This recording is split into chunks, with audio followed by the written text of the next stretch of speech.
नमस्कार दोस्तों। तो जैसा कि आप सभी लोग अलग अलग रील्स के माध्यम से, अलग अलग न्यूज़ के माध्यम से, अलग अलग लोगों के माध्यम से बहुत बार सुन चुके होंगे कि 2026 में विश्व युद्ध होगा।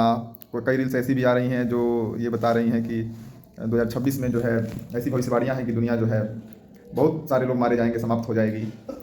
तो इस पे हमारे साथ हमारे कुछ साथी हैं, उनसे हम राय जानने की कोशिश करेंगे, समझने की कोशिश करेंगे कि वास्तव में ये क्या है 2026 में इस तरह की जो भविष्यवाणियाँ हैं, क्या उसका कहीं ज़मीनी हकीकत है या ये बस केवल ऐसे रील्स पर व्यूज़ बटोरने के लिए ही ऐसा बोला या किया गया है।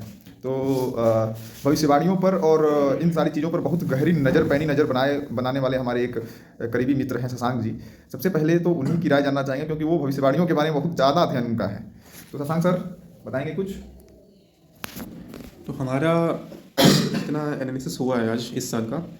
तो जैसा कि आप लोग जानते हैं कि इस साल की शुरुआत से ही दुनिया में बहुत ज़्यादा भूचाल मचना शुरू हो गया है।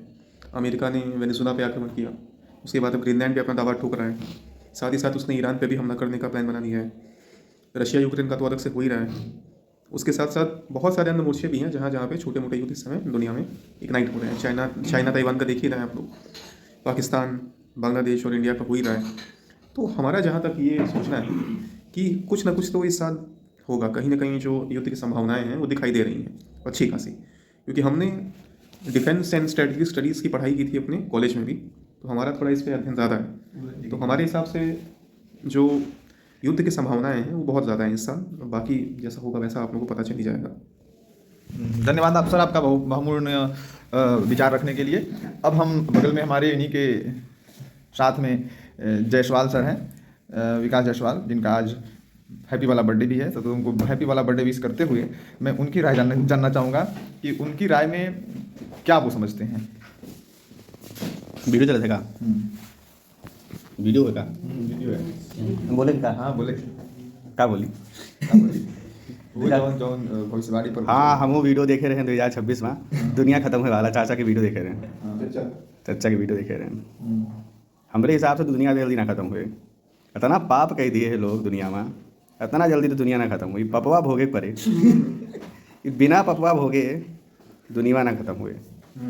ठीक है, तो पाप तो भोगना पड़ेगा। अच्छा। तो वो पहले सर ने कहा कि युद्ध की संभावनाएं प्रबल हैं और उन्होंने लॉजिकली बहुत सारे मोर्चों पर युद्ध की बात भी की। दूसरे साहब ने कहा कि युद्ध तो हो चाहे ना हो, दुनिया खत्म ना होगी। तो अब हम सबसे जो हम लोगों में विचारशील पुरुष हैं, जिनको हम लोग सबका आदर करते हैं और काफ़ी गंभीर पुरुष माने जाते हैं, हमारे ऐसे तनवीर जी की राय को जानना चाहेंगे इस विषय पे। हेलो दोस्तों, आई होप आप सभी बहुत ही खुश होंगे, स्वस्थ होंगे। तो हाँ, ये जो बात चल रही है 2026 में दुनिया ख़त्म हो जाएगी, मेरा ऐसा नहीं मानना है। हाँ, लेकिन कुछ ऐसी चीज़ें ज़रूर होंगी, क्योंकि हमारी पृथ्वी जो है ना बहुत ज़्यादा अनस्टेबल हो चुकी है और इसका मेन कारण है इंसान। तो इंसान को क्या होता है ना कि जब सब कुछ बहुत आसानी से मिल रही होती हैं तो कुछ ना कुछ ऐसे खुराफात करता है जिसकी वजह से चीज़ें अनस्टेबल हो जाती हैं।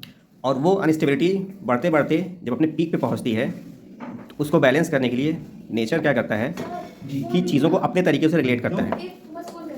वो या तो किसी वॉर के रूप में स्टेबल होगा या कोई प्राकृतिक आपदा आएगी और फिर उसके बाद सब कुछ स्टेबल हो जाएगा। हाँ, ये एक चीज़ थोड़ा अलार्मिंग है कि हमारा अर्थ जो है ना, हमारा अर्थ जो है बहुत सारे मतलब प्रॉब्लम से घिरा हुआ है अभी। जैसे इन्वायरमेंटल इश्यूज़ हैं, पोल्यूशंस हैं, पॉपुलेशन है, रिसोर्सेज की कमी है। तो इन सब चीज़ों को थोड़ा सा हम लोग को ध्यान में रख के आगे बढ़ना चाहिए।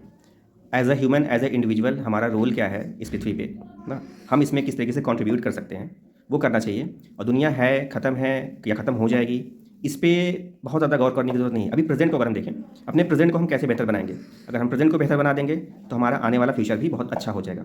और इसी संदेश के साथ हम आप लोगों से विदा लेते हैं। खुश रहिए, स्वस्थ रहिए। तो आप लोगों ने बहुत महत्वपूर्ण 3 हमारे जो बंधु थे उनकी राय समझी, जानी।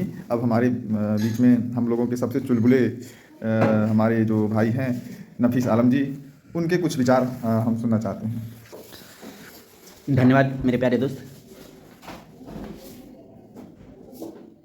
पॉज कर दीजिए उसको। एडिट नहीं होगा, जो भी होगा इसे डाला जाएगा, आप डालेंगे। थैंक यू आप सभी लोग को मुझे इस अपनी राय रखने के लिए मुझे इस प्लेटफॉर्म पे बुलाया है। यदि इन सभी चीज़ को अभी प्रेजेंट सिनेरियो को देखा जाए तो ऐसा माना जा सकता है कि दुनिया खत्म तो नहीं होगी, कुछ नुकसान हो सकता है। जैसे लोगों को कहना है कि हर 100 साल बाद क्या होता है कि किसी न किसी तरीके से हमारी प्रकृति क्या करती है कि इसको बैलेंस करने की कोशिश करती है। जैसे हम लोग बात करते हैं 1920 की बात करते हैं, उस समय एक बीमारी फैली हुई थी जिसे हम लोग क्या कहते थे, काला बुखार कहते थे, जिसकी वजह से लगभग 100 मिलियन लोगों की डेथ हो गई थी। फिर उसी प्रकार लगभग 100 साल बाद 2020 में फिर कोरोना वायरस। तो 2020 में कोरोना वायरस जिस प्रकार पूरी दुनिया में फैला, उससे लग रहा था कि प्रकृति इस बैलेंस तो कर लेगी, लेकिन हुआ क्या कि ह्यूमन ने उस पर काबू पा लिया और बहुत ज़्यादा नुकसान तो नहीं हुआ। लेकिन फिर प्रकृति को ऐसा लगा कि अब बहुत ज़्यादा हो रहा है। उसने क्या किया कि धीरे धीरे इस पूरे वर्ल्ड को एक ऐसे चीज़ में बांधने की कोशिश कर रही है जिससे कि वह फिर से अपने आप को बैलेंस कर सके। जैसे अब मैं पूरे वर्ल्ड की बात करता हूँ तो कहाँ पर आप देख रहे होंगे कि एक दूसरे के बीच में युद्ध हो रहा है। पहला कंडीशन देखते हैं हम लोग, ईस्ट में देखते हैं, भारत के ईस्ट में देखते हैं तो चाइना और ताइवान हो जाए। फिर भारत के ईस्ट में देखते हैं बांग्लादेश से हो जा रहा है, फिर नीचे थाईलैंड और कंबोडिया के बीच में हो रहा है, फिर उसी तरीके से भारत और पाकिस्तान में, फिर ईरान अमेरिका के बीच में ठंड जा रहा है। यहाँ तक कि माना जाता है कि गल्फ कंट्री बहुत शांत रहता है, लेकिन अभी देखा जाए सिचुएशन तो कभी कुवैत से हो जा रहा है, ईरान का, इराक से, सीरिया से, लीबिया से, हर जगह किसी न किसी प्रकार से द्वंद्व फैला हुआ है। और बात करते हैं नॉर्थ में बात करते हैं तो अजरबैजान अर्मेनिया के बीच में युद्ध है, फिर रसिया और यूक्रेन के बीच में है। तो लगभग हर जगह न किसी प्रकार का कंट्रोवर्सी है। अब ऐसा माना जा रहा है कि ये सारा जो सिनेरियो है वो एक दूसरे को हराने और जिताने की नहीं है, बस ये है कि जितने रिसोर्सेज है उन रिसोर्सेज को अपने कब्जे में लेना और उसे कब्जे में ले लेना, अपने जीवन को बहुत आसान कर देना। जैसे अमेरिका बार बार क्यों हमला कर रहा है, वेनेजुएला को अपने कब्जा करने की कोशिश किया, क्यों कि वेनेजुएला में तेल का भंडार था। इससे पहले की इतिहास है कि अमेरिका ने इराक में तेल के जितने भी भंडार थे उस पर कब्जा कर लिया। तो ये सभी लड़ाई क्या हो रहा है कि सिर्फ और सिर्फ पृथ्वी पे प्रेजेंट रिसोर्सेज के लिए हो रहा है और यहाँ पर इन्हीं वजह से युद्ध हो रहा है। लेकिन अभी इतना जल्दी पृथ्वी खत्म हो जाएगी ऐसा नहीं है, थोड़ा 2026 में थोड़ा बहुत हो सकता है मानवीय की नुकसान हो, उसके बाद फिर से दुनिया स्थिर होगी और फिर आगे की तरफ बढ़ती रहेगी। इसमें कुछ ऐसे देश भी होंगे जिनको इसका बहुत फायदा होगा और कुछ ऐसे देश होंगे जिनका बहुत नुकसान होगा। धन्यवाद दोस्तों। चलिए, तो आप लोगों ने इतने बड़े बड़े ज्ञानी वक्ताओं का जो है अनुभव सुना, तो आप लोग भी अपना कमेंट में राय दीजिएगा कि आप लोगों को क्या लगता है और हमारे किस वक्ता ने आपको सबसे ज़्यादा लॉजिकल बातें कही और सबसे ज़्यादा उनकी बात से आप सहमत हैं। ये विचार आप लोग ज़रूर रखिएगा। इसी प्रकार से आप लोगों को अच्छी अनुभव अलग अलग तरह के लोगों का जो है वो मैं शेयर करूँगा। देखिए, जो ये दुनिया है, ये समाज है, अलग अलग तरह के विचार के लोगों से बना हुआ है और अलग अलग तरह के लोगों के अनुभव होते हैं। तो हर अनुभव ज़रूरी होता है और अनुभव जिसका जैसा होता है वो उस तरीके से ही दुनिया को समझता है। तो इसलिए ज़रूरी है कि हम हर अनुभव को समझें, हर व्यक्ति के पर्सपेक्टिव से दुनिया को देखें और एक समावेशी सोच और विचार बनाएं। तो इसलिए धन्यवाद और आप लोग जल्द ही अपना कमेंट और विचार भी रखिएगा।